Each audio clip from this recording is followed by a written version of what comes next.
are installing the bracket signage for Wow, a new restaurant here in Wetumpka. And it's going up high, and that's what ladders are for. I was like, it is hot. I like that placement. Do you? Yeah. Hello?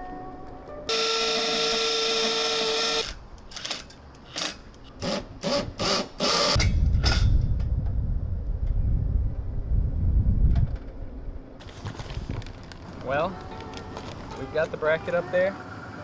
Went into the brick. We used tap cons. Went up well. Now we're attaching the hardware so that it can hang from the bracket.